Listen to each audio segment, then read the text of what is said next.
काफ़ी देर से बालकनी में बैठी हूँ। ऐसा लग रहा है यहीं बैठे रहो, बाहर की ठंडी हवा, लोग आ रहे हैं जा रहे हैं, ऊपर से दिखाई दे रहा है, बहुत अच्छा लग रहा है।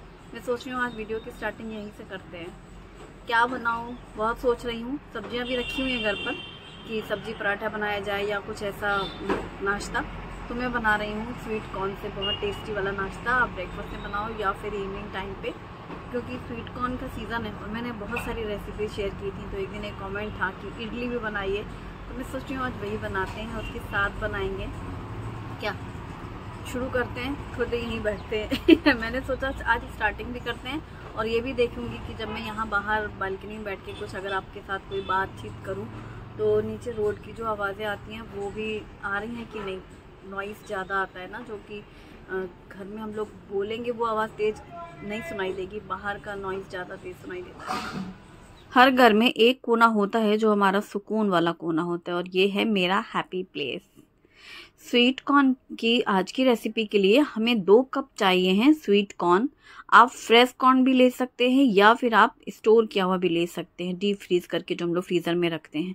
तो 2 कप कॉर्न में अदरक और हरी मिर्ची डाल करके इनको पीस लिया है मैंने। अभी पानी नहीं डाला है, इसलिए एकदम गाढ़ा सा है। अभी हम पानी भी मिक्स करेंगे, लेकिन साथ ही हम इसमें डालेंगे 2 चम्मच बेसन।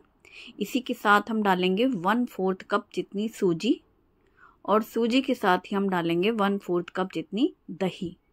दही बहुत गाढ़ी मतलब ली है मैंने, लेकिन वो फेटी हुई सी ली है। और नमक स्वाद के अनुसार डाला है, थोड़ी सी हल्दी पाउडर डाला है और 1/4 कप जितना पानी डाल दिया है। अब हम इन सबको एक बार अच्छे से मिक्स कर लेंगे। अब एक बर्तन में निकाल करके इसको हम ढक करके रख देंगे।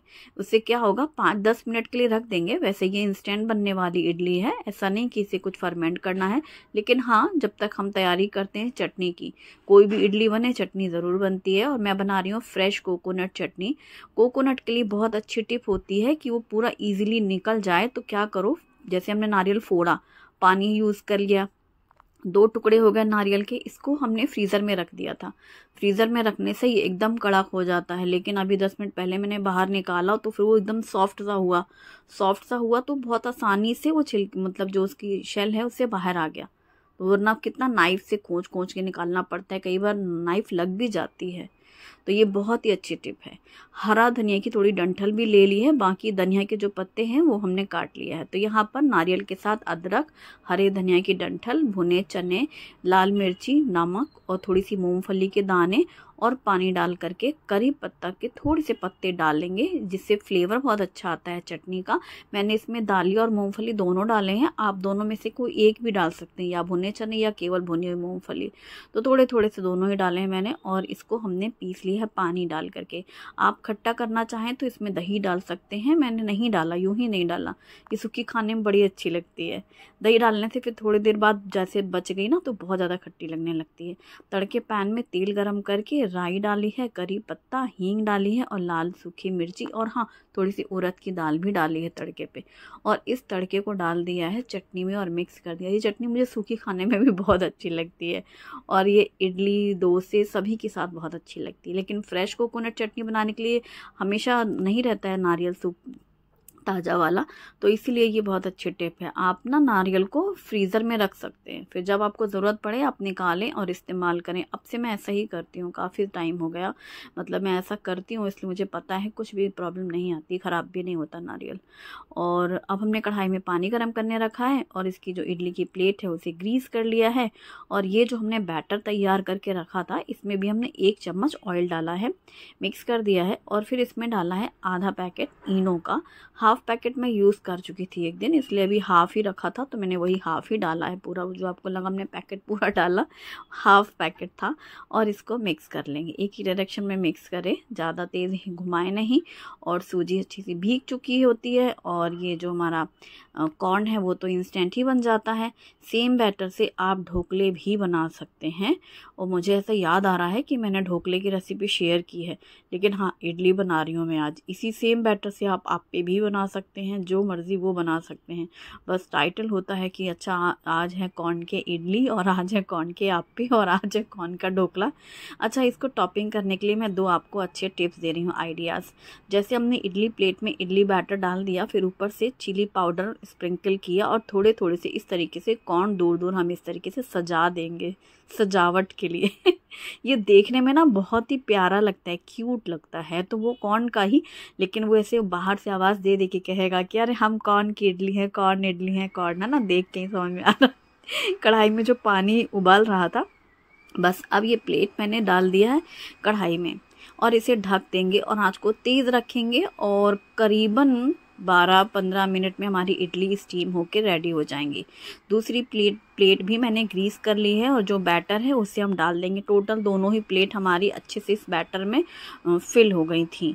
अब जब हमने ये बैटर डाला तो मैं दूसरा आपको बता रही हूँ, चिली फ्लेक्स डालेंगे। जैसे ही वो फ्लेक्स डालते हैं ना बैटर के ऊपर, इडली के ऊपर, बड़ी प्यारी दिखती हैं। और थोड़ा सा इसको ग्रीन भी कर देंगे तो जैसे येलो रेड ग्रीन का जो कलरफुल सीन है ना, वो बहुत प्यारा लगता है देखने में, ऐसे रंग बिरंगा। ये देखो है ना कितना प्यारा लग रहा है, बहुत सुंदर लगता है। ऐसे डिफरेंट तरीके से आप कर सकते हैं। जैसे हम लोग ढोकले में नहीं black pepper powder, red chilli powder डालते हैं, वैसे अगर आप इडली में भी ऐसे डालें तो ये देखने में प्यारी लगती हैं। तो जैसे ये तो भाई साफ साफ अपना नाम बता रही है कि हम कौन इडली हैं। अभी दूसरा ये स्टीम हो गया, इसे हमने बाहर निकाल लिया, कॉर्न इडली। अब दूसरी प्लेट जो हमने अभी अच्छे से सजाई है चिली फ्लेक्स के साथ और हरे धनिए वाली, तो ये रेड ग्रीन वाली प्लेट भी हम अंदर रख देंगे। ये भी हमारी 12 मिनट में अच्छी स्टीम हो जाएगी। आप एक बार टूथपिक से चेक कर सकते हो 12-15 मिनट में। और ये इडली थोड़ी सॉफ्ट सी रहेंगी, तो इनको ना प्लेट में अच्छे से ठंडा हो जाने देना। जब ये ठंडा हो जाए तब आप इनको बहुत ईजिली निकाल सकते हैं। देखो मतलब प्लेट से बहुत ईजिली आप अनमोल्ड भी कर लेते हैं। ये बैक साइड देखो है ना, एकदम स्मूथ और बहुत सॉफ्ट हैं। ये जो स्वीट कॉर्न की मिठास होती है हल्की वाली बिना चीनी वाली, वो पूरा फ्लेवर आता है इडली में। और ये इंस्टेंट बन जाती हैं। दाल चावल आपको नहीं खाना है तो चावल स्किप करना चाहते हैं, राइस तो बिल्कुल बहुत से लोग नहीं पसंद करते हैं, उनके लिए तो ये बेस्ट है। और देखने में इतनी प्यारी लगती हैं, कलरफुल। बच्चों को आप लंच बॉक्स में दो, ब्रेकफास्ट टाइम पे बनाओ या फिर कभी डिनर टाइम पे। जैसे डिनर में भी कहीं खुराफात करने का मन करता है ना कि पूरा खाना नहीं बनाना, कुछ हल्का फुल्का बनाएं, और खिचड़ी सब घर में मुंह बनाते हैं, तो इस तरीके के आइटम बना सकते हैं। तो बच्चे बड़े शौक से खा लेते हैं, शाम की भूख के लिए बढ़िया। ये देखो रेड ग्रीन वाली कैसी मस्त दिख रही है। दिख रही है ना ग्रीन, और फ्लेक्स ना ऐसे स्टीम हो गया है चिली फ्लेक्स, और वो हरा धनिया, ये भी बड़ी प्यारी लगती हैं। और बस सारी की सारी बहुत ही प्यारे तरीके से अनमोल्ड हो चुकी हैं ठंडे होने के बाद ही, मतलब हल्की सी गुनगुनी सी हैं, ईजिली निकल जाए मतलब तब समझो। चम्मच की बैक साइड से हम लोग हमेशा उठाते हैं, जब वो ईजिली निकल रही है तभी आप निकालना। कई बार वो थोड़ी सी अगर चिपक सी रही है तो थोड़ी देर रुक जाना, ये मेरा कहने का मतलब। अब इडली आप ऐसे भी सर्व कर सकते हैं चटनी के साथ, लेकिन हम थोड़ा तड़कता भड़कता तड़का लगा लेते हैं। तो इसके लिए कढ़ाई में तेल गरम करेंगे, राई डालेंगे, सफ़ेद तिल डालेंगे और करी पत्ता, हींग डालेंगे, और फिर इसमें डाल देंगे हम अपनी स्टीम की हुई इडली, और इडली को हम फ्राई कर देंगे। करी पत्ता की तो खुशबू और टेस्ट बहुत कमाल का लगता है। क्रंची क्रंची से राई और सफ़ेद तिल तो जान डाल देते हैं इडली में। और ये मैंने बहुत बड़े बड़े साइज़ की ऐसे नहीं बनाई थी, ऐसे मतलब मीडियम साइज़ डाला था, मुझे था कि दोनों प्लेट अच्छे से फुल हो जाए। तो ये इस तरीके से हमने तैयार कर लिया। ऊपर से कटा हुआ धनिया पत्ता भी डाल दिया और इनको हल्का हल्का से ऐसे फ्राई भी कर लिया है। तो जैसे ढोकले होते हैं ना, किसी को बहुत लाल लाल सा करना है या सिर्फ हल्का सा आपको सिर्फ कोटिंग ही करनी है तड़के की, तो ये सब टोटल ऑप्शनल है आपके अनुसार। जैसे आप बना रहे होंगे ना तो खुद ही आपको लगेगा कि हाँ वैसा ही चाहिए। और ये देखो दोनों तरह की इडली तैयार है। कॉर्न इडली है ही मतलब इनकी भी वैरायटी हो गई, पहचान हो गई नहीं, जैसे अलग पहचान बना रखे हम लोगों ने भी आपस में, वैसे ये भी एक अपनी पहचान बताएंगे। और ये हमारी इडली तैयार है फ्राई। चलो इनको प्लेटिंग कर लेते हैं थोड़ा और खूबसूरत से तरीके से। तो इस तरीके से यहाँ पर प्लेट में पहले इडली डालेंगे लाइन से अरेंज करते हुए, फिर एक साइड में लगाएंगे हम ये कोकोनट चटनी। इसकी जगह आप मूंगफली की चटनी बना सकते हैं, या आप हरी चटनी पसंद करते हैं तो वो बना सकते हैं। इसका ढोकला भी बहुत प्यारा, बहुत अच्छा बनता है। इसी बैटर से सेम आप बना सकते हैं। और ये खाने में बहुत मज़ेदार है। शुभम ने देखते ही पहले तो यही बोला, अरे मुझे तो लगा वो वाली इडली बनाई है, मतलब दाल चावल वाली इडली, लेकिन मम्मी तो मतलब दाल चावल इडली तो बनाती नहीं है, तरह तरह की इडली बनाती है। तो मैंने कहा नहीं, ये तुम्हारे नहीं बनाया है, एक रिक्वेस्ट थी इसलिए बनाया। हमें कई बार रेसिपी के लिए भी तो बनाना पड़ता है, अब बच्चों को वही वाली इडली खानी होती है। मैंने कहा नहीं, अभी आज थोड़ा सा चेंज इडली खाओ। पर खाने में बहुत अच्छी थी, उसने भी बहुत मज़े से खाया। मुझे तो चटनी सूखी चाटने में पसंद आ रही थी, पहले ही मैंने चटनी ही खाई। ये नारियल वाली चटनी ना, ऐसे सूखी खाने में जो कच्चा गीला वाला नारियल का जो स्वाद आता है वो बहुत पसंद है मुझे। और फिर आज हम लोग का ब्रेकफास्ट यही हुआ, तीनों ने यही खाया और सबको पसंद आया। बस इसके बाद थोड़ी देर बैठ के झूले में झूल लिए, अपने हैप्पी प्लेस में थोड़ा हैप्पी हैप्पी हो लिए। फिर आके फिर वही चौका बर्तन शुरू लंच में शॉर्टकट बना लिए थे, फिर थोड़ा सा दाल चावल जो आलू भुजिया हमारे यहाँ रहता है ना अलग अलग कुकर में, वैसा ही। ये है दिसानो फ्यूजिली पास्ता, जो कि दुरुम्बेट से बना है। अगारो हनीकॉम चाय प्लाई स्टेनलेस स्टील कढ़ाई विद लिड, इसमें पानी नमक ऑयल डाल करके पास्ता के साथ कुछ वेजिटेबल्स भी बॉईल कर लिया, फिर साइड में ले लिया।